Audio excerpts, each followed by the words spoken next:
I want to speak directly to you today. Yes, you. The one whose shoulders feel a little heavy. The one whose smile doesn't always reach your eyes. Life has a way of wearing us down, doesn't it? It can feel like a long uphill climb on a path you didn't choose.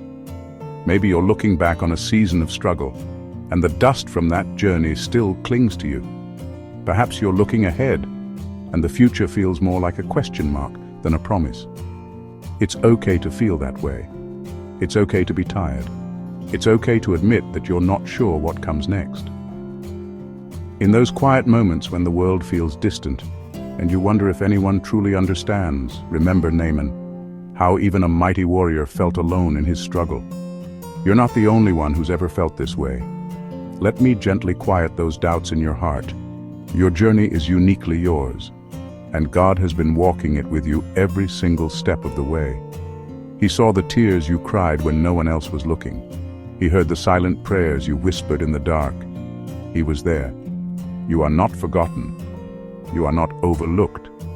The challenges you have faced, the battles you have fought, and the pain you have endured do not go unnoticed by your Heavenly Father.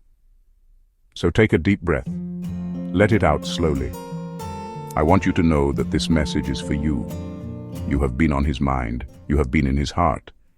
I want to tell you something that I believe with all my heart, a truth that God wants to whisper to your soul today. The hardest part is behind you. I know that might sound simple, maybe even hard to believe, especially if you're facing a new challenge right now. You might be thinking, you don't know what's coming next week.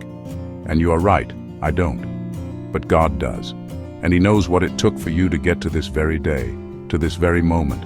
He knows the strength it required. Think about it for a moment. Look back at the mountains you've already climbed. Remember the valleys you walked through when you thought the shadows would surely swallow you whole. Think of the nights you prayed for morning to come, and it did. Think of the fears you faced, the losses you grieved, and the disappointments you survived. You made it through all of that. You are still here. The God who carried you through the raging storm is the same God who is with you in the calm that follows. Sometimes we get so focused on the next hurdle that we forget to acknowledge the race we've already run. We minimize our own resilience because we're so busy bracing for the next blow. But God doesn't see it that way. He sees a beloved child who has persevered. He sees a warrior who, by His grace, has overcome so much. The hardest part was surviving, and you did. He didn't bring you this far just to watch you stumble. He brought you this far to show you what you're capable of with Him by your side. In our lives, we are constantly surrounded by things that are temporary. Fashions change, seasons turn, and our own feelings can shift like the wind. One day, we feel on top of the world, and the next we can feel buried under it. It's easy to get caught up in these passing things, to give them more weight than they deserve. The Apostle Paul understood this human tendency well. In his letter to the church in Corinth, he wrote about the difference between what is fleeting and what is eternal. He says in 1 Corinthians chapter 13 that many things we value will eventually fade away. Prophecies will cease, special knowledge will become obsolete, and even the most eloquent speeches will fall silent.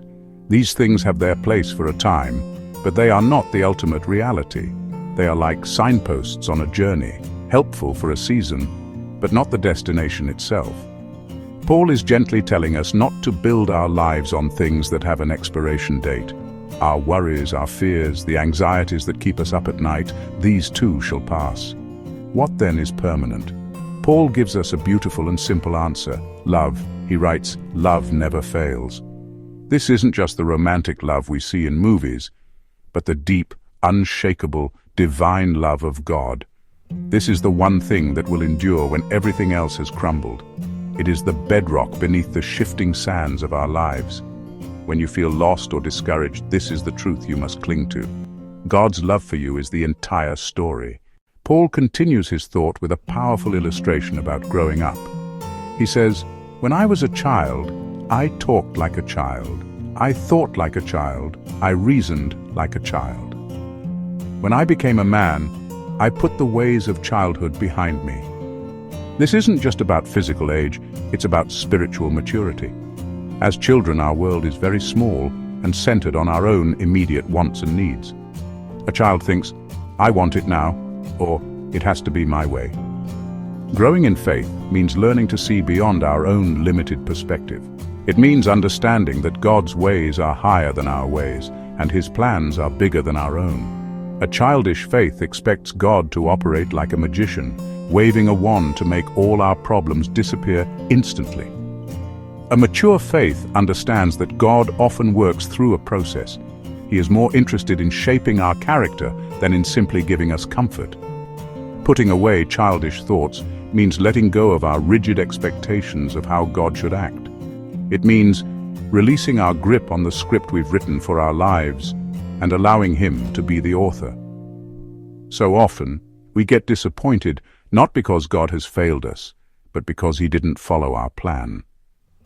When He chooses a different path, a childish part of us can get angry or discouraged. But this is where true growth happens. Maturity is trusting that God's plan is always better, even when it's harder. It's learning to say, "Not my will, but yours be done." The Old Testament tells a powerful story about a man who had to learn this very lesson. His name was Naaman, and he was a great and respected commander in the army of Aram. The Bible says he was a mighty warrior, a man of valor. He had power, position, and the respect of a king. From the outside, his life looked perfect. But Naaman had a secret, a devastating problem that his armor and his reputation couldn't hide. He had leprosy, a disease that was not only incurable, but also made him an outcast. In his household was a young servant girl from Israel. She saw his suffering, and instead of harboring bitterness for her captors, she showed compassion. She told Naaman's wife that there was a prophet in her homeland, Elisha, who could heal him. Imagine the humility this would take for Naaman. He was a powerful commander of an enemy nation, and his only hope lay in the hands of a prophet from the very people he had fought against. But desperation can be a powerful motivator, so Naaman set out on a journey. He didn't go empty-handed. He packed treasures, talents of silver, shekels of gold, and fine sets of clothing. When Naaman finally arrived at the humble home of the prophet Elisha, he was ready for a grand spectacle. He pulled up with his horses and chariots, a powerful entourage befitting a great commander. He expected the prophet to come out, greet him with honor, and perform some dramatic, powerful ritual. But that's not what happened. Elisha didn't even come to the door. Instead, he sent a messenger with a simple, almost insulting instruction. "Go, wash yourself 7 times in the Jordan, and your flesh will be restored, and you will be cleansed." Naaman was furious. This was not the healing he had envisioned.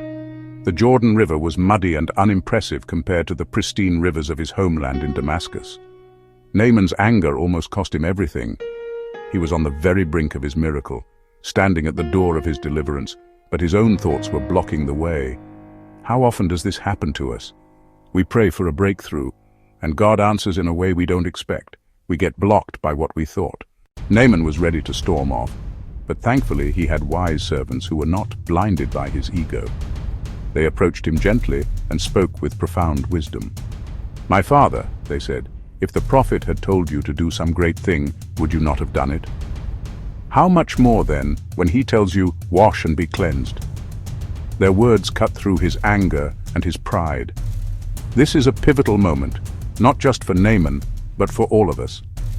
There are times when we are waiting for God to do something spectacular, to part the heavens and wave His hand over our problems. But often God's instruction is much simpler and requires our participation. He says, "You have to wash." He is not going to wave away the bitterness in your heart. He's asking you to take the step of forgiveness. He is not going to wave away your bad habits. He's asking you to take practical steps toward change, one day at a time. The washing God calls us to can take many forms. These actions may not feel glamorous or powerful, but obedience in the small things is what unlocks God's power in the big things.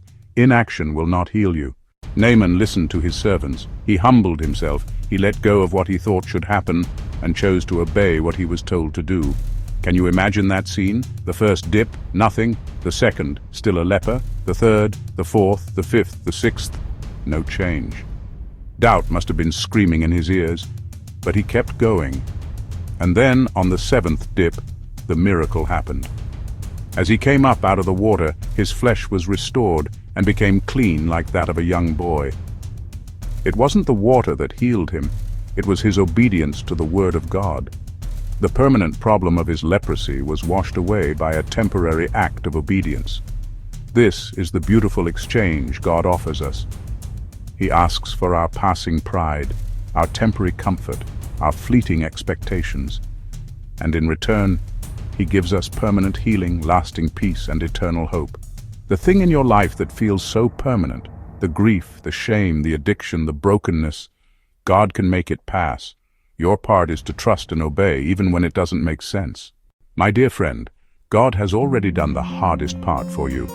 In Romans chapter 5, Paul reminds us, "But God demonstrates His own love for us in this: while we were still sinners, Christ died for us."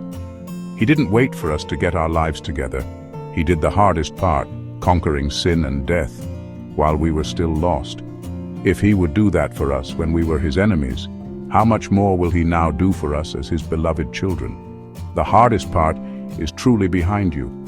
You have survived so much to get to this day. You have walked through fire and flood, and God has never left your side. Do not let the memory of your past or the uncertainty of your future block the miracle God has for you today. Let go of what you thought your life would look like. Release your grip on the disappointments and the unmet expectations. God is not finished with your story. He did not bring you all this way to abandon you at the river's edge. He is calling you to step into the water. What feels so permanent right now is only passing. The sadness will lift, the struggle will ease, the pain will subside. These things are temporary visitors, but God's love is a permanent resident in your heart. Trust Him. When He asks you to wash, take that step of faith. Forgive that person. Make that call. Start that new habit. Your obedience is the key that unlocks the door to your healing and restoration. You have made it through. You are standing at the door of a new beginning. All that God did to bring you to this moment will not be in vain. The hard part is over. Now is the time for hope. Now is the time for healing. Step forward with confidence, knowing that the God who holds your future is the same God who carried you through your past. He is able, He is willing, and He is with you. Your best days are not behind you.